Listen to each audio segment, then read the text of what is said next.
এবং সরকারি জব পাচ্ছে হচ্ছে শুধুমাত্র 5 to 10%। বাকিরা কোথায় যাচ্ছে? এখানে কারিগরি শিক্ষার্থীরা প্রত্যেক বছর ডিপ্লোমা ইঞ্জিনিয়ারিংয়ে সরকারি বেসরকারি মিলে প্রায় 2 লক্ষ শিক্ষার্থী ভর্তি হয়। এই 2 লক্ষ শিক্ষার্থীরা এখানে আসে 10ম গ্রেডে চাকরি করার জন্য উপসহকারী প্রকৌশলী পদে। তারা উচ্চশিক্ষার তাদের যে অধিকার সেটা তাদের নিশ্চিত নাই, কারণ ডুয়েটে ইতিমধ্যে 800 সিট আছে। তো বাকি যে সকল শিক্ষার্থী এবং সরকারি জব পাচ্ছে হচ্ছে শুধুমাত্র 5 to 10%। বাকিরা কোথায় যাচ্ছে? তাদের অধিকারটা আমরা নিশ্চিত করতে পারছি না। তাদেরকে আমাদের যারা আমরা শিক্ষা নিচ্ছি, আমাদেরকে যারা শিক্ষক তাদেরকে সুষ্ঠু প্রশিক্ষণ দেওয়া হচ্ছে না। আমাদের টেকনিক্যাল টিচার্স ট্রেনিং কলেজ, সেখানে কোর্সের কোনো মানসম্মত রূপরেখা নেই। আমাদের তো অধিকারই নিশ্চিত হচ্ছে না। এখন কথা হচ্ছে, আমি 4 বছর ডিপ্লোমা ইঞ্জিনিয়ারিং পাস করলাম, আমার এখানে দক্ষতা ভিত্তিক কার্যক্রম করার কথা, আমার 60% প্র্যাকটিক্যাল হওয়ার কথা, যেখানে আমার ক্রাফট ইনস্ট্রাক্টর, ল্যাব অ্যাটেন্ডেন্ট যারা, তারা আমাকে আমাকে হেল্প করতে পারছে না, আমাদের সাথে কোঅপারেট করে কাজ করতে পারছে না। তা আমি এখানে যদি শিক্ষিত, আমার যদি পেশাগত দক্ষতা যদি আমি উন্নয়ন না করতে পারি, আমার সার্টিফিকেট নিয়ে কোনো লাভ হচ্ছে না। আমার দিন শেষে সেই সার্টিফিকেট নিয়ে ঝালমুড়ি খাওয়া ছাড়া কোনো উপায় নেই। একজন টেকনিক্যাল এডুকেশনাল স্টুডেন্ট যারা, সে 3 মাসও যদি দক্ষভাবে কাজ করে বা কাজ শিখে, তার সার্টিফিকেটের প্রয়োজন নেই, তার দক্ষতাই তার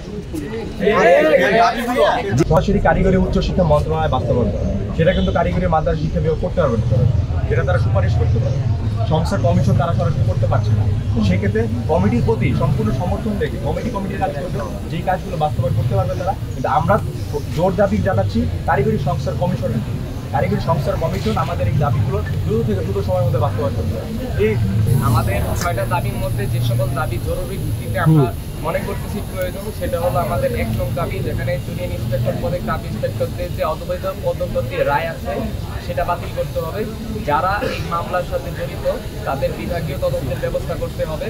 এছাড়াও ক্রাফট ইন্সপেক্টর যে পদবিটা আছে, সেই পদবির নাম পরিবর্তন করে অফিস সহকারী বা অন্য কোনো যৌক্তিক যে নাম দেওয়া যায় ল্যাব সহকারী, সেই নামটা প্রণয়ন করতে হবে। নিয়োগ বিধি যে আছে, আমাদের নিয়োগ বিধি সংশোধন করতে হবে। ক্রাফট ইন্সপেক্টরদেরকে অবশ্যই যারা এসএসসি ভোগ অথবা এইচএসসি ভোকেশনাল থেকে আসতেছে তাদেরকে এই পদগুলোতে পদায়ন করার ব্যবস্থা করতে হবে। আমরা ক্রাফট ইন্সট্রাক্টরদের পদোন্নতির বিরুদ্ধে না, কিন্তু তাদেরকে যাতে তাদের লাইনে বা তাদের সেক্টরে পদোন্নতি দেওয়া হয় 11 গ্রেড পর্যন্ত, সেই বিষয়টা নিশ্চিত করতে হবে নিয়োগ বিধিতে। এই জিনিসটা হলো আমাদের ইমার্জেন্সি। আর দ্বিতীয় যে ইমার্জেন্সি বিষয় রয়েছে, সেই বিষয়টা হচ্ছে যে আমাদের যে এই বোর্ড কেন্দ্রিক যে বিষয়গুলো রয়েছে, যে 21 বয়সে আমাদের কারিগরি সেক্টরে ভর্তি হতে পারতেছে, আমাদের কারিকুলাম আন্তর্জাতিক মানের হচ্ছে না, এই সকল বিষয় আমরা ইমার্জেন্সি মনে করতেছি। এছাড়াও আমাদের উচ্চশিক্ষার সুযোগ হচ্ছে না, যেটা আমরা 6 নম্বর দাবিতে বলেছি যে আমাদের জন্য একটি টেকনিক্যাল বিশ্ববিদ্যালয় প্রতিষ্ঠা করার গ্যাজেট প্রকাশ করতে হবে। আর আমরা জানি আমাদের 4টা প্রস্তাবিত ইঞ্জিনিয়ারিং কলেজ রয়েছে, সেই 4টা প্রস্তাবিত ইঞ্জিনিয়ারিং কলেজে পরবর্তী সেশন থেকে অস্থায়ী ক্যাম্পাসের ভিত্তিতে একাডেমিক কার্যক্রম পরিচালনা করে হলেও আমাদের যাতে পড়াশোনার সুযোগ করে দেওয়া হয়, উচ্চশিক্ষার সুযোগ করে দেওয়া হয়। আর আমরা আরেকটা বিষয় যেটা বলতে চাই, যেটা প্রাইভেট পলিটেকনিকের ক্ষেত্রে অনেক বেতন বৈষম্য দেখা যায়, এমনকি তারা ইন্ডাস্ট্রিয়াল অ্যাটাচমেন্ট সহ অন্যান্য এই ভাতার সুবিধা পাচ্ছে না। তো সেই ক্ষেত্রে প্রাইভেট পলিটেকনিক ইনস্টিটিউটগুলোকে যোগ্যতার ভিত্তিতে তাদের ভবন আছে কিনা এবং ল্যাব ওয়ার্কশপ আছে কিনা সেটার ভিত্তিতে দ্রুত সম্ভব এমপিওভুক্ত করে আনতে হবে, যাতে তাদের বেতন বৈষম্য দূরীকরণ হয়। এমন অনেক প্রাইভেট প্রতিষ্ঠান আছে যেখানে একটা রেফার্ড এক্সামের জন্য 4,500 অথবা 2,500 টাকা করে নেওয়া হয়, কিন্তু অথচ সরকারিতে যদি আমরা আসি তাহলে একটা রেফার্ডের জন্য আমাদের ফি দিতে হয় 450 থেকে 350 টাকা। এখন সেই ক্ষেত্রে তাদের সাথে এরকম ধরনের অনেক বৈষম্য আসতেছে, তো সেইগুলো নিরসন করা খুবই দ্রুত সম্ভব প্রয়োজন।